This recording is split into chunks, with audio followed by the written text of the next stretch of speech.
What is going on, everybody? It's Alex coming back at you with another video. And today we are doing a 2-round mock draft because Howie Roseman. Yes, if you guys are not aware, the Eagles have traded their 16th and 19th pick for pick 18, as well as a next year first. And then it was actually like pick like 129 or something for the Eagles. Got a little bit better of a deal. I mean, you guys can go and look at Shefty's tweet if you guys want to see all the details there. But for this episode, we're looking at the biggest impact of all, which is those multiple first-round pick movements. So if you guys are new here, feel free to like, comment, subscribe, join the community. We're only supposed to be 4K by draft day, and we just breached 4,500 thanks to you guys. And honestly, it took me 7 months to get to 100 subs, and it hasn't even been 2 years yet. We're at 4,500. It's been an absolute dream. So thank you guys for making that possible, because it's been absolutely amazing being able to know every single one of you. So of course, comment down in the comment section below. And then if you want to get even more intimate with the channel,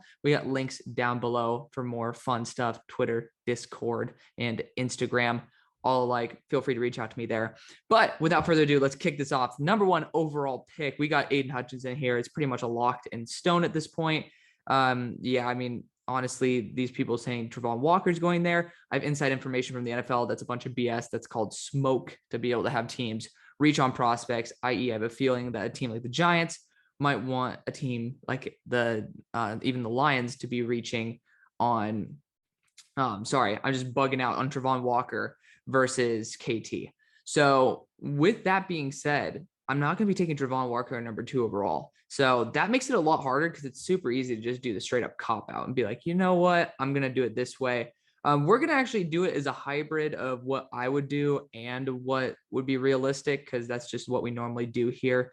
Add a little bit of my taste and my little flavor into the mix. But given the draft board, and I'm going to do a pick of what I would want to do, because again, this pick perplexes me. I have no idea. Not even insiders in the NFL know. So if anybody says anything, they're not confirmed yet. Honestly, nothing's confirmed at the end of the day. But with this pick, KT is hinted at being this pick. Again, the hate for him actually is real in the NFL, but a lot of teams still understand how damn good of a prospect he is. It's so tough because it's so easy to do the cop out Travon Walker right here. But again, I'm going to use my boy, who is literally the scouting director for the 49ers, who knows a lot more than all of these other guys that you've been listening to. And I'm going to listen to him over listening to what I think is going to happen. So I'm going to say, you know what? Screw Travon Walker here.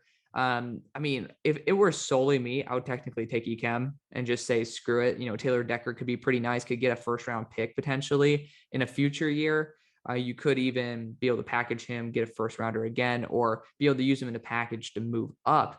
And you can get Ikem Ekwonu to be able to be your tackle, which would be quite fun. We'll do that for a spicy mock sometime. I'm actually quite intrigued by that. But at this pick, I think KT, Sauce Gardner's in that realm as well. I can't see it happening. I really do think this should be a trade out spot. I do. And looking at the tackles on the board, if a team wants Evan Neal, they should probably go after it. I mean, there's just nothing here. That's the problem. There's nothing that makes me want to trade up this point or out of it. There's nobody who's in extremely rare demand. There's not really any positions where it's like, well, honestly, we're either going to get this guy or we're going to get nobody. Like, the Giants could trade up for Sauce. That's really ballsy to me.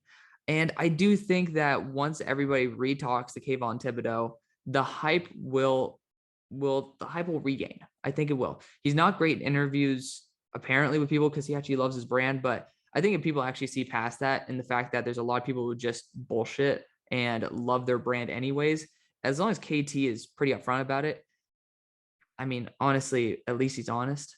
At least you know that. I think KT, especially with Dan Campbell, is going to be a great fit. I'm going to go KT here. This is going to be where I put my little twist on the mock draft. I still think he could be going in the top 2. No way in hell he's going to be going number 1, but I do think that KT could very well be that pick. Number 3, I do think this is Evan Neal. You know, the Titus Howard situation, he did play better at tackle than he does at guard, but apparently he really likes Laramie Tunsil. Laramie Tunsil got restructured, so he ain't going anywhere. And I still think Evan Neal could be a 5-star prospect across from him. Bottom line, 1, you don't have to pay Evan Neal for 5 years. But 2, now you have Evan Neal as well as Laramie Tunsil as your tackles rather than Titus Howard, Laramie Tunsil. I feel a lot more comfortable with that being my franchise duo than what I just mentioned. I will say Ikemekonu or Ikemekonu, however you want to pronounce it, could definitely be that pick because they are trying to emphasize going better in the run game. And he is an absolute mauler if you want to move Titus back to tackle in the short run. There's a lot of things you can do. Bottom line, I love Evan Neal. He is my number 2 player in the entire class. So that's why I got him locked in right there. Number 4 with the Jets. You look at the guys who are picking at this spot. You have essentially a guy who likes offensive line, and Joe Douglas. And then you also have a guy who likes defensive line, Robert Saleh. And you have guys like Travon Walker here. But honestly, I don't think that Travon Walker is going to get that type of steam. I already know if you want Sauce Gardner, if you want an actual corner, then this is a good spot to take him. I know you just paid DJ Reed. I don't think, again, he was Seattle's number 1 corner. That doesn't really mean much to me, but again, I do understand where you're coming from. Corners are not exactly a premium position in this defense, and Sauce is really best for man-to-man, which is a little bit more of a Wink Martindale thing. So I'm going to be going away from the Sauce route. I do think offensive line should be in this consideration, though. I do. But I very well might be going Travon at this point because, again, there's not many people on this earth that are built like Travon Walker, 6'5", 275 pounds, has 35 and a half or 34 or 35 and a half inch arms. Dude runs a 4.5. The dude's a freak. And the only reason he couldn't produce is because there's too many mouths to feed on that Georgia front. So I actually very well might be going Travon Walker here. I do think the hype is warranted. And this is going to be one of Saleh's guys. He's going to say, hey, listen, I know we need to boost the offense, but we'll do that at pick 10. This pick right here, let's ensure that we have a guy on our defense that's going to be absolutely locked down. I can definitely see the Seahawks being like, you know what? Let's take a shot on Travon. So, I feel like Saleh might be putting his 2-piece in there. Even though I'd personally want to go Garrett Wilson at 4, it's just so tough to think that the Jets are going to be like, you know what? We're going to go against the 2 positions that we love the most. And I mean, defensive edge is definitely a position that you do need to address and go after a skill position like Garrett Wilson, who I'm a big fan of. He's obviously my number 1 player. And you know what? Because I love you guys, I'm going to be switching back to my board because screw TDN's predictive board. Number 5 for the New York Giants, this has to be an offensive tackle or else it has to be a corner. When you do look at it, you could just say, hey, I'm going to take the best of what's available after pick 6. I'm going to be very polite and just say, we're not going to do that. We're not going to do that. That being said, we could trade back with the Panthers and then have a team move up for one of the corners. So with that being said, this is going to sound a little bit crazy, Giants fans. We're still going to get a tackle at 7. And I still think that either option is going to be freaking phenomenal. We're going to go Sauce Gardner here at pick 5. He's my number 1 player in the draft. You guys saw it right there. He is absolutely dominant. One of the best man coverage corners he's the best corner I've ever studied. And honestly, the best prospect coming out of college that I've ever studied. I was a big guy on Penei Sewell as well as Micah Parsons and Kyle Pitts. Those are pretty much my top 3 dudes. But Sauce Gardner is on another level to me. He's in that Kyle Pitts tier, that Penei Sewell tier. Like Sauce Gardner is probably going to be an A+ cornerback 1 contention in the NFL in a couple of years. And with Wink Martindale, he really puts a lot of pressure on those corners. I'm telling you, even TFG, when we just did the mocks, if you guys like the franchise guy, we already did a mock like literally last week. And Sauce Gardner he's just like, he was saying, you know what, this is a good fit. I really think that I need to put that into mind. And it's perfect because, you send a lot of pressure, you put a lot of pressure on the corners. And this is a perfect spot to do it. Number 6, if I'm the Carolina Panthers, I am not sticking at pick 6. I'm not. You have some quarterbacks here, and I am 100% going to be taking one of them. But there are other dudes on the board. There are some really good tackles. There are some really good wide receivers on the board. And there are teams now, a shit ton of them, with multiple first-round picks. So you have to look at who is on the board. I mean, we could end up going Malik Willis here. I might put my own twist on it, but I know they love Kenny Pickett. And I've heard that he's like almost a lock round 1 at this point, which really sucks. So I'm trying to save them, but I used to do a trade with the Eagles to move up. And at this point, there's not really much for them to move up for. So that sucks. That's the bottom line. We're getting to that at this moment. It really does suck. We could move up and be able to select one of the tackles with a team like the Chargers. And I do know actually a value that would be pretty accurate in terms of that. That's going to be their first, a third, and then a next year first. That's going to get about the point value that you're looking for. But that's a bit rich too. You're falling behind a lot of teams that could want to snag a quarterback. You know what? We're going to do it. Let's have some fun here. I would love Jameson Williams on the Chargers, but I know that you do realize that the Saints jumped the Chargers for a reason, right? That was to get Jameson Williams. So that's probably what's going to happen at that pick anyways. We're going to have the Chargers trade up here with the Panthers. And again, they don't have very much draft capital, but they are in win now. So again, these picks don't exactly mean much. And that's about 2,000 points worth right there, closing in on it. But I do know that this will be able to make it work. I spent that 4th round pick when I moved up to 8. So I'm going to be very generous and offer that 3rd. We could go a 4th here and then offer that 4th next year. It makes it actually even more valuable. So I'm going to do that just for their sake. Again, we're giving the Panthers a trade back option. They get an extra 1st round pick the next year, giving them some more tools to work with. And you got Charles Cross here. You got Ikem Ekwonu. I'm going to go with the guy with the higher upside here. Again, doesn't really matter either or. I know the Giants would be perfectly happy with whoever is left over. Charles Cross is someone who's very high on their board. Number 8, we got the Atlanta Falcons here, and we have to go wide receiver. The question is, which one do you want to go with? I, again, would be trading out of this spot, but nobody who I think is going to be that crazy is going to be going at this spot. You could go back with Malik Willis, but now you're going to be 2 picks behind. Actually, look at this. If you trade back with the Steelers, analyze this, guys. You're going to be behind 1, 2, and 3 picks of your own division. In the 4 picks before yours, 3 of the own division is right there. That is going to be #no bueno, and I am not going to be doing that to y'all. Just straight up. I would love to trade back and be able to still pick up maybe an edge rusher, but I mean, we could do that. Honestly, when I look at it, I'm not really too threatened by the Saints and the Panthers in that realm. You know what? Let's do it. I know wide receiver is a big need, but again, when you look at, again, the draft in totality, there's other guys that you can get as well. So we're obviously going to be giving a 1-1 here, but we are also going to be giving up a 3rd round pick. That's approximately the correct value of the pick, but I'm going to be very polite and say the Steelers are willing to forge their future. I'm not a huge fan of trading up with that much for Malik Willis. I'm not going to do a 1-2-1-2 like I saw in the draft yesterday. A 1-3-1-3 at least gives the Pittsburgh Steelers a chance to be able to harness another impact player on the roster, because I do know they love Malik Willis so much, and you get him before the Seahawks potentially do. Seahawks are sitting there, and I did know, I have heard that they're pretty intrigued on Malik Willis, so I would definitely be on that train. But there is somebody on the board who's going to be testing very soon, should be testing very well. His name's Derek Stingley Jr. I'm not going to be passing up on that potential all-star prospect. Number 10, the Jets are back on the board. And you know what? We got Garrett Wilson here. You have to select it at this point. He's an A+ move. I know Falcons fans might be like, dude, you should have given me Garrett Wilson. It's a 2-round mock. Just wait. You'll see. And we also have another 3rd round pick that we can use to move up into the 2nd. There's a lot of really good weapons there. You'd be quite surprised. But number 11, we got Washington on the board.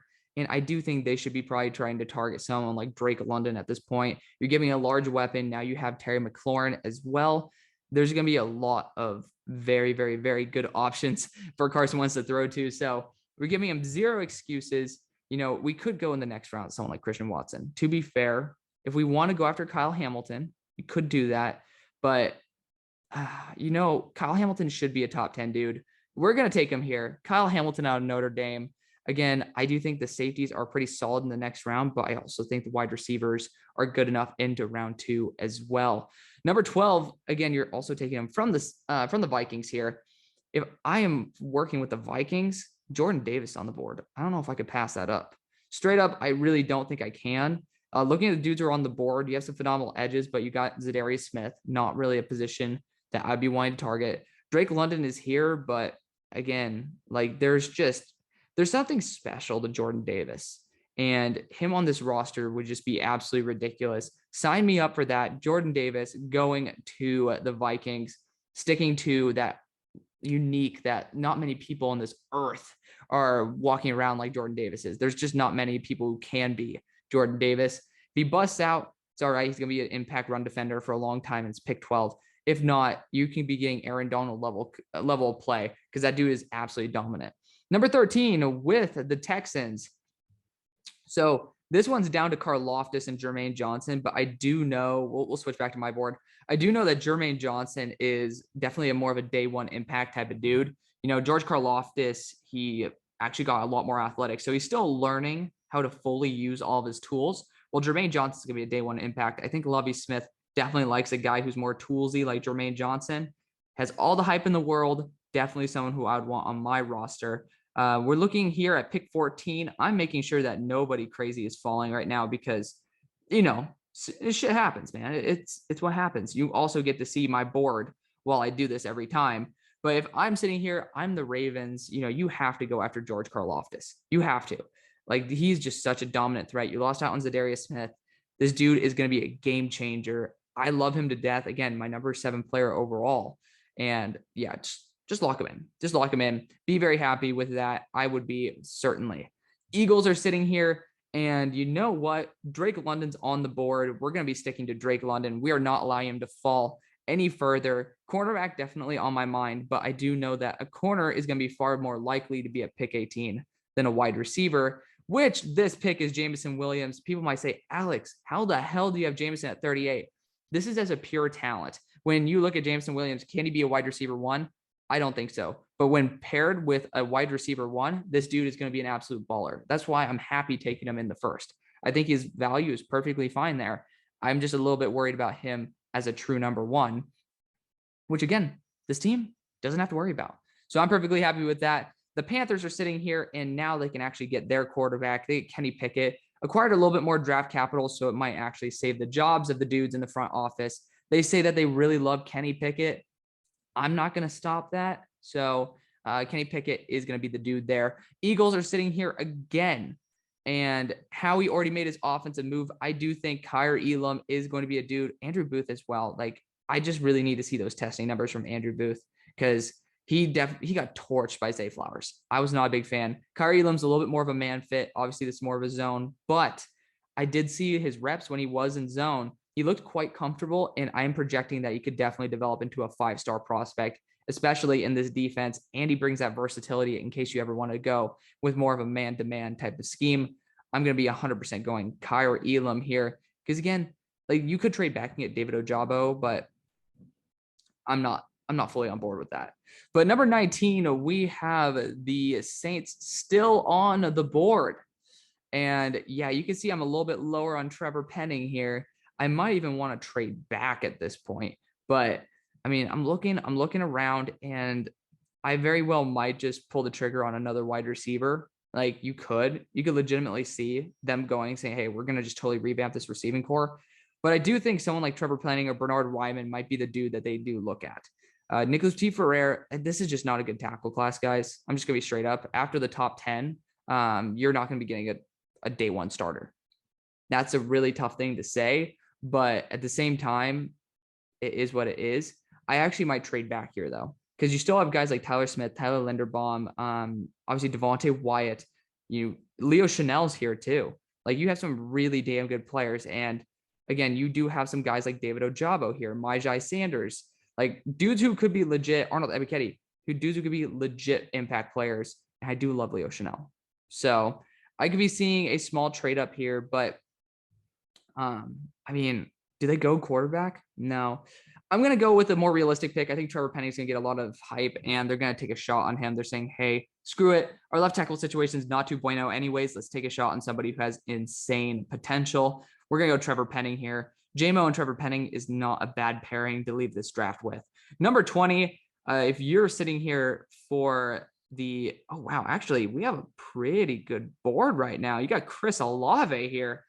Damn, okay. So we could have also went Chris Olave there, but I mean, honestly, Chris Olave wouldn't be bad. I know he's not built to be a number 1 at all, which is why he's not a first rounder to me, but honestly, not too shabby. Screw it, dude. Again, you're not playing for right now. You can get a true number 1. You have a number 1 in your roster. He's suspended for a year, but Calvin Ridley and Chris Olave would be a pretty damn good duo. I'd be a big fan of that one. So trading back, getting that extra first round pick from the Steelers is going to be a big plus, and extra third. So get a thumbs up from me. This pick is going to be Leo Chanel. I think it's pretty much locked in at this point, in my opinion. Leo Chanel deserves to be hyped up as linebacker 1. And I know I don't have him there, but at his all-around profile, he's pretty damn special. Like, there's not many people who are built at 6'3", 255 pounds, who can run a 4.53, who can also put up, it says 34 bench reps, but he's been hinted at being able to put up over 40, and his explosiveness is insane. His his short shuttle was like for like 99th percentile. So, he's absolutely amazing as just a pure athlete, and he's able to put it into production on the field too. Was a big fan of Leo Chanel. Number 22 for the Packers, I think you got to go wide receiver here, right? But when you look at the dudes here, Treylon Burks is the guy who comes to mind. I do love Treylon Burks, and you don't have to trade up for him. I think that's going to be a big plus. The Cowboys are bringing in Treylon Burks for a top 30 meeting, and he's not going to be there at pick 28 then. Like, the Cowboys are interested. You're going to make sure that you don't have to face them, at least in the playoffs, or, well, we'll see if the Cowboys choke again. But giving the benefit of the doubt, we'll see if we won't have to see Treylon Burks in the playoffs against the Cowboys. So number 23, we got the Cards on the board. This would be a great spot for Chris Olave, by the way. But I do think going after that good old Zion Johnson of it all would be a really good plus. He's a dude who's going to be playing guard for you, but in case of injury at center, he can move in for Rodney Hudson. And he does have experience at tackle, albeit I'm pretty sure he's like 6'3". Yeah, he's a pretty short dude, but he's a really solid interior offensive lineman. I think he's a great fit on this roster too. We're going to be going with Zion Johnson out of Boston College for the Cowboys. I do think offensive line is the position of need. I'll go Kenyon Green. We'll do it. I do think that upside with Tyler Smith is just so worth it though. But again, I do know that's solely my opinion at this point. I think he's a guard in the short run, and I think he's the best guard in this class. And then I do think that he could develop, with Tyron Smith's help, into a 5-star prospect at tackle. But after all, Kenyon Green did end up locking down Will Anderson at true left tackle. I think the potential is there too. Number 25 with the Bills. This is an easy one. This is Trent McDuffie. Yeah. Lock him in. I think that he's a perfect scheme fit. He's much better as a zone corner. I have him a lot lower, but that doesn't mean that I think he's bad at all. He's a very talented corner. You could go Andrew Booth there as well. But at the end of the day, I think they're all pretty damn phenomenal in their own way. And the Bills will find a way to just make him a 5-star prospect. Number 26 with the Tennessee Titans. Quarterback should be on the board here. You got Sam Howell, Matt Corral. I definitely think that would be a good option, but I do know that offensive line is a position of desperation. Again, I'm going to use the same argument. Tyler Smith moves in left guard. It's a day one impact, and he's going to be great in the power run. And that's honestly, he had the most big time blocks out of anybody in college football last year. So you already know you're going to get a day one impact in the run game. And as he starts to train to become your true left tackle, he's going to be a 5-star dude. I know that TFG said it was very similar to the guy who ended up busting out for the Titans, who was a first-round pick out of Georgia, who I'm bugging on his name. Who cares about him anymore? He's irrelevant. But I do think Tyler Smith is much better than that talent by a long shot. Like, just the upside's ridiculous. Number 27, we got the Buccaneers here, and Devontae Wyatt is on the board. It is just a match made in heaven. So we are going to be going with that. 28 for the Packers. Offensive line definitely should have been a position I did target a little bit earlier. Tyler Linderbaum is just too small to play guard, honestly, and it's a little bit unfortunate. I do think Elton Jenkins moves to tackle, which is a good place. Honestly, this would be a good place to move out. It would be. There's some really good linebackers on the board. We could see a team move up for a quarterback at this point. There's still some good wide receivers, but I just can't see them going to wide receivers here. I'd much rather trade back and be able to get Sean Ryan or else Bernard Ryman. But at the same time, I'm looking at it, and I mean, I could even see the Chiefs going after Bernard Ryman. We're going to be going with him. We're going to do it. Bernard Ryman out of Central Michigan here. It's good enough value. I think that his upside is certainly there, but I just don't think he's going to be the day one impact that guys like in PFF think that he is.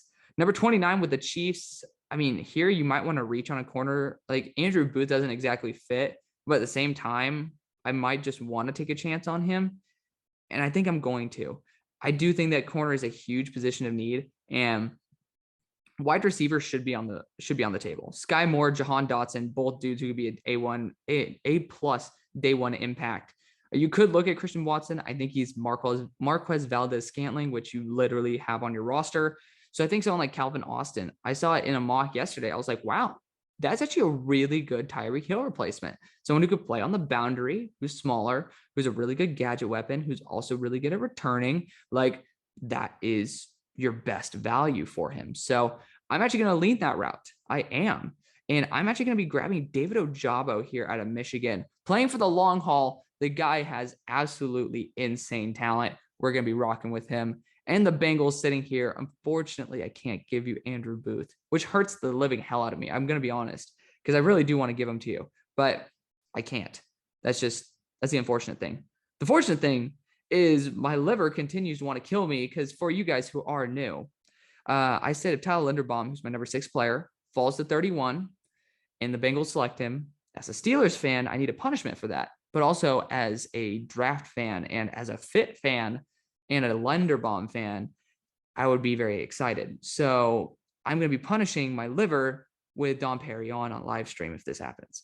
It's going to happen. It's going to happen, and it's really going to kill me. And I'm very excited, but also terrified. So that's where we're at right now. We might actually want to be taking a trade out here for Sam Howell or Matt Corral to be selected. I do think Sam Howell's first round hype died out, but Matt Corral's has not. Neither has Desmond Ritter's. And there are teams that certainly should be trying to move up. We're not going to do it. I do think 2 quarterbacks are the ones that go in the first round. It's going to be weird to see more than that. And we're going to be going Devin Lloyd here out of Utah.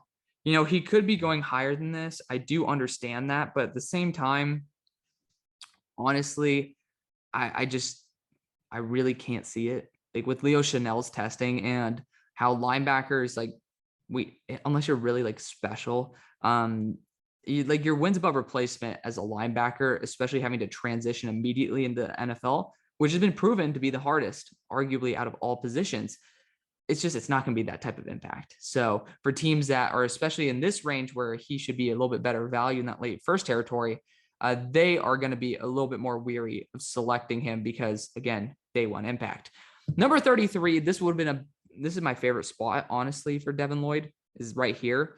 But I would have probably moved back. If I wanted to move back with anybody, I would have him move up for Tyler Linderbaum. Center is pretty much a huge need at this point as well, but no centers on the board, which is unfortunate, but that is okay. I still think you could be addressing the linebacker position. Miles Jack is gone, but nobody there I really feel comfortable being a Mike. So I honestly think that going after a large wide receiver with some speed, probably the best thing you can do for your team. And that's going to be Christian Watson.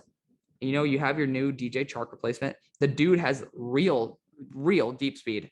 And again, you get him right there at 33. You secure his spot on your team. You re-solidify your DJ Chark, who I think he had like a third of all touchdowns or something like that from Trevor Lawrence last year, and he only played like 3 games. It just shows like your quarterback's comfortable with a guy of that profile. As long as he gets better at his his pretty much, I guess you call it spectacular catches. If you want to use Madden terminology, the more contested catches, the ones where you have to go up and get it, he's going to be needing to boost his ability for that. But if he does, you're getting a dude who could be a legit deep threat who could just take off the roof of all these defenses. And you have a quarterback that can throw him the ball. Number 34, the Lions are back on the board. Jahan Dotson's here. I don't know if I can pass up on him.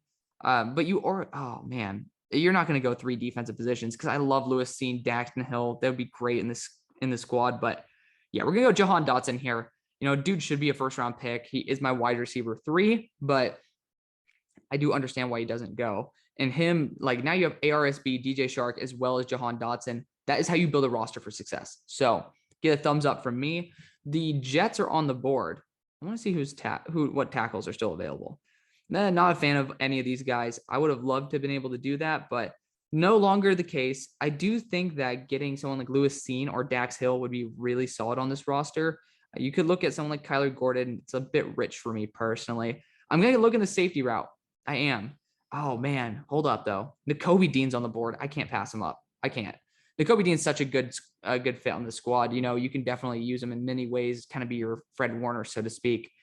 Is going to be nasty. Nakobe Dean on the squad is an absolute ridiculous get. So A+ from me. The Giants are on the board, and you got to go an edge here. Wink Martindale is great at developing these super raw edge rushers with a lot of ceiling. Boye Mafe, exactly that.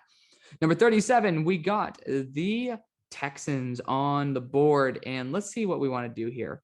So you got some really good pieces here, but none of them are really the ones that I would want. Skye Moore is here, and that's actually where I'm going to go with because Brandon Cooks is on the market. It's a little bit unfortunate, but that's just the way the NFL is. Skye Moore should not be falling anywhere past 37. He's definitely, regardless if Brandon Cooks is there or not, it's a position that they could be definitely trying to target. Skye Moore is a great asset. And this should be honestly a safety. This is probably going to be Lewis Sane. So we're going to be sending him here. Dax Hill could also be in this consideration, but a dude, I think Lewis Sane ran 4.37 and he balled out in the natty. So tip my cap to him. I think he could be a big impact playmaker at the next level. 39 with the Bears. I think the biggest position of threat is probably wide receiver, but at the same time, you do have a gaping hole at guard, and it's a tough one to balance. It is, because you guys see where I'm at, Alec Pierce here. You got George Pickens. Those are your only two real wide receiver one bodies. I do think George Pickens goes before him, and this is going to be where he ends up. George Pickens out of Georgia going and ending up with Justin Fields, who is also at one point Georgia. Number 40, we got the Seattle Seahawks, who I do know are potentially targeting a quarterback. And whichever one of these they like, they go for. I'm going to end up going for Sam Howell. I do think that is going to be the smartest move. He has the most potential of the guys left in the class. And I think he's my number 2 quarterback right now anyways. So tip my cap to the Seattle Seahawks. You stayed, you waited, and then you still ended up with a big time player. Now, I would still look at Sean Ryan here for sure. Offensive tackle, I just don't think anybody's really good at this point. You could look at wide receiver since there are rumors of wide receiver movement. But, honestly, at this point, you could just want to go after Ald Ebiketie. I do know linebacker was such a big position of need for the squad now that you don't have Bobby Wagner. So you might want to get a true leader of that defense. I think Troy Anderson could be that dude. He's a bit older, but he's somebody who's going to walk in day one and just be an absolute baller. He was a former quarterback, running back, and I believe a safety as well. And it definitely shows out in his athletic profile, but he's definitely one hell of a leader on the field as well. I think that's going to be an A+ move. They're not going to be listening to phone calls because you know what? You solidify your dude. Number 42 with the Colts. This is going to be a wide receiver here. And honestly, I can't even, corner is actually a huge need for this team. The more I think of it, the corner is just even more ridiculous of a need than wide receiver. Because again, you gave up Rock Ya-Sin for an edge rusher. Martin Emerson's going to be the dude here. I do think he's an absolutely phenomenal corner, especially in zone. So you get the thumbs up from me right there. The Falcons, we already went wide receiver once. I think we might want to do it again. I think we have a second round pick as well, which we could target a quarterback. Not many teams are looking for one. Alec Pierce out of Cincinnati is going to be the dude that I target here. Number 44 with the Brownies. I think that Travis Jones is just too damn good to pass on. It's going to be a nasty, nasty addition to that front, making the AFC North even more disgusting than it already is. With the, I want to say Seattle Seahawks so badly. With the Baltimore Ravens, you could look at offensive tackle or guard here. I don't really think it's the right move. Center is the biggest need, and I think Cole Strange would be a great guy to add later on. We're going to go Tariq Woolen out of UTSA, 6'4", and ran a 4.26, which is ridiculous. Just that size speed profile. Not many people in this world are built like that. Tariq Woolen, certainly somebody who I would love to have at that size profile. With the Vikings on the board, I do think linebacker could be in this equation, but safety, you have some amazing ones on the board. I am actually going to be going Dax Hill here over Jaquan Brisker because I absolutely love him. Number 47, unfortunately, wide receivers aren't exactly the premium position at this point. That's just the way that it fell. But again, you don't need another receiver. I don't know why there's this idea that you're desperate for a wide receiver. But, NFL is going to NFL here. I do think, honestly, I would trade back at this spot. The more I think about it, you need to trade back. Chad Muma's here, though. You could get a true Mike here, and I think that wouldn't be a bad idea. Definitely somebody who I'd be afraid of the Eagles grabbing. So we're actually going to just give the middle finger. We're throwing the bird to the birds, the Eagles. Yeah, getting Chad Muma here because, again, linebacker play, not exactly A+ for Washington. Now that you have 2 impact players in your defense, you can start rolling with the offense later on, because there are some gadget weapons that you can pick up. That'd be good additions. For the Bears offensive line, let's rock it right now. Sean Rhyan out of UCLA. I mean, it's my favorite fit, especially for Sean. I think that it would just be such a good spot for him in Chicago. Could definitely move out to tackle in the long run as well. So get a thumbs up from me right there. For the Saints, there's so many quarterbacks on the board. Des Ridder, Matt Corral, both dudes who are just super high ceiling dudes. And again, both of them are really talented. I don't know if they could take them at this point, but it's the second round. We're going Matt Corral out of Ole Miss here. Number 50 for the Kansas City Chiefs. We are going to be looking at a wide receiver in Calvin Austin out of Memphis. I don't know why people are hating on it so much. The dude is an absolute game changer as a gadget weapon. He was very lethal over there in the Senior Bowl, and he has a 4.33 40. Like, he is lightning quick, and you just see him on tape. He pops off and he plays boundary. It's literally, he could be going even higher than this, to be honest, but he does give me some weird feelings about him being potentially Tyreek Hill-esque. With this pick, it might just be too good to pass on Arnold Ebiketie. It very well might be. You still got Breece Hall here. I think you could, honestly, you could bring him in. But linebacker, again, still a need. And we're actually going to target Brian Asamoah here.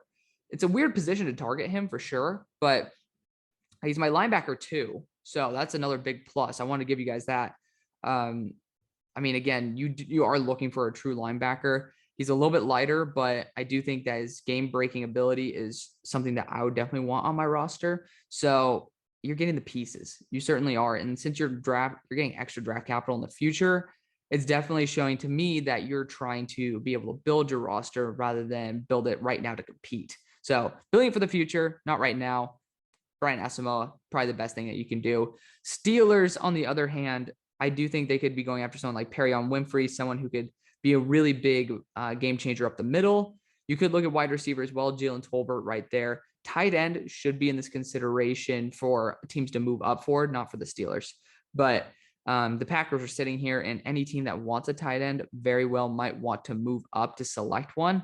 And I'm thinking of teams that might want it. I'm thinking of the Giants, and the Steelers just lost a first-round pick, and they honestly don't have that many needs. You also have Arnold Ebiketie, who is one of my favorite dudes in the entire draft on the board. That's something that I would be very, very intrigued with. But if I'm the Steelers, I might want to get a little bit more from the Falcons in this situation. Might trade again with them, but in the opposite direction, so they can pull their quarterback. That being said, I don't really see anybody taking a quarterback, but you kind of have to solidify it when you do see that your franchise guy is there. So the Falcons are trading back up with the Steelers. Gotta love that one, right? And we are actually going to be flipping that third for that fourth round pick. If I'm not mistaken, that is exactly the point value, or roughly around it. So the Steelers are getting their third round pick back. And, this allows you to be able to move up and select Desmond Ridder here. You don't end up losing any picks at all as well. You're able to just flip your picks and be able to add that first rounder next year. Desmond Ridder, along with his buddy Alec Pierce, that's going to be an A+ move for the franchise. For the Packers, I don't know if you can pass on him at this point. Arnold Ebiketie out of Penn State. I don't care that he brought back Preston Smith. I really don't. So Arnold Ebiketie is going to be coming in, lighting up for y'all. Number 64 for the Patriots. I don't know why safety is even on here. Makes no sense. Wide receiver, John Mechie is in this consideration for sure, but corner is probably the biggest need here. And I might just pull the trigger on Roger McCreary. I'm not a huge fan of him, but he is very productive, and it does feel like someone that the Patriots would be intrigued with. Number 65, honestly, the Cardinals are multiple, so I do think that Kyler Gordon could be the guy that you do target here. It is kind of BPA as well. Edge rusher is such a big need for this team too, but by the third round, you can still get Nick Bonito. You could go Breece Hall here. We could see Breece come off the board. I do love Breece, and I think that he is by far my RB1. This is not official at all. I'm going to be definitely playing K-Walk way above Isaiah Spiller, but Breece is pretty nasty. So we're actually getting, no, that's not right. I wouldn't see them drafting Breece Hall in the second round. We'll go Kyler Gordon here. Sticking to Washington, yeah, it doesn't exactly fit, but again, it's BPA, and the cornerback class is honestly not that good. Number 56 for the Cowboys. Honestly, I'm going to project this as a trade. I'm going to have them trade for Brandon Cooks. They're asking for a second-round pick. That's exactly what we're going to be giving the Texans here. So, yeah, we are going to be having the Cowboys give the Texans a pick because we're going to be selecting Brandon Cooks with this pick. I don't think that's a very bad thing at all. We're just going to ask for random crap in the future just to get the trade through because TDN is going to TDN. So at this spot, this is going to be Breece Hall out of Iowa State. You get your game-changing running back. Now you have a fully loaded roster. Number 57, also jumping ahead of the Bills, who wanted probably a running back. Wide receiver still on the table, but honestly, you could go with Kenneth Walker. Would not be a terrible decision, in my opinion. Now you could also guard, but I don't really like that many guards here. Tight end would be fun with Trey McBride, but at the same time, okay. I'm actually going to trade with a team that wants one, and that's going to be the New York Giants. Yeah, I think the Giants are going to be moving up here with the Bills. Where are you at, Bills? There you are. And we are going to be having them be able, well, this is not exactly point for point wise, but I'm estimating that this pick value is probably around like 300. This one's probably around like 190. And this one's probably like in that like 100 range. So it's close to the same. And honestly, we'll toss in a next year 7th as well. Hallelujah. Amen. Pick value is ridiculous. But yeah, with this pick, we are going to be moving up and selecting Trey McBride out of Colorado State. Best tight end on the board, and probably one of the only that will end up being an actual starting caliber tight end when all is said and done. Steelers, we are going to be going Perion Winfrey here. I do think that he is a big gap away from any other interior defensive lineman in the class, and you're making sure that you have an insurance policy for Cam Hayward as he gets older, as well as just in general, a really damn good pass rusher. Number 59 for the Green Bay Packers. You know, you still have some really good linebackers on the board like Christian Harris. That could be fun, but I do think that you might want to trade out. Carson Strong's the only quarterback left. I'm actually quite surprised. Very proud because I do like, oh, Jaquan Brisker's on the board. We need a team to trade up for a strong safety. Like, let's see. Who else is on the board? Who else needs a strong safety? None of these teams, which is really annoying. But I actually might have the Chiefs move up here. Yeah, the Chiefs are going to move up for Jalen Pitre. I think that that is a great fit. So, yeah, Chiefs are moving up with the Packers. Doesn't make sense, not 100%, but we're going to be giving up a 4th-round pick, which is about requisite in terms of that value jump. And we are going to be selecting Jalen Pitre out of Baylor. He's going to work very well with Justin Reed, as well as Juan Thornhill. Like, he can definitely play in the slot. You can play wherever the hell you want him to, and he's just a really solid DB. Big fan of him and getting it ahead of the Buccaneers, who are still looking for a DB, and they might be going after Jaquan Brisker at this point. I love Jaquan. He is, I mean, you see where he's ranked on my board. It's just the way that this draft fell is just like that. And we could look at a running back here. I don't really think that's a great idea. I don't think wide receiver is much of a need either. This team's loaded, man. What can I say? It's loaded. We're going to go with the highest upside player. That's Nick Cross. I do think that he ends up coming off the board right there. And with the 49ers here, I've been really screwing y'all over by just saying, oh, we have to get a corner. We have to get a corner. You don't. And that's the bottom line. You don't have to, because Travarius Ward got signed. I get that. Edge is my biggest need at the moment, and Myjai Sanders is a beast. So I'm going to be sending him to you guys. Some of you guys might not like him because he's fallen. He still has a 1st-round grade to me. I don't know why people are absolutely shitting on him, but he's a really good player. He is. I don't know why people hate on him. But number 62, we got the Packers on the board. I do think that tight end could be in the consideration as well, but this is where we might get another weapon here. Jalen Tolbert is a really good deep threat as well. We ended up getting Treylon Burks, so we might want to get a little bit more speed. Jalen Tolbert is in the 4.4s, if I'm not mistaken. And honestly, it's better than Wan'Dale Robinson. So we're going to get Jalen Tolbert here out of South Alabama. He's one of my favorite wide receivers in this class by a long shot. So big plus right there. 63 for the Bengals. We actually might trade out of this or just like Cam Taylor-Britt at this point. You know, you could go a tight end there. I do know you picked up somebody. I'm bugging on who. Sam Williams could be another really good get as a good situational pass rusher. I'm not going to do that. Again, Jaquan Brisker's here. It might just be BPA at this point. But I'm trying to think who needs one. the Lions do. We're going to trade with the Lions here. Lions fans, you guys are probably like hopping out of your seat telling me every single pick to trade up for one. We are going to be doing that for you. And I think a 5th rounder should be requisite. And also, if you're mad about us getting Jaquan Brisker for a 5th round pick, or for losing a 5th round pick, you can kiss my cheeks. Number 64, we got, last but not least, the Denver Broncos, who will be going a linebacker here in Christian Harris out of Alabama, ending it off. So let me know what you guys think. Thank you guys so much for watching. I'll see you on the far side. Peace.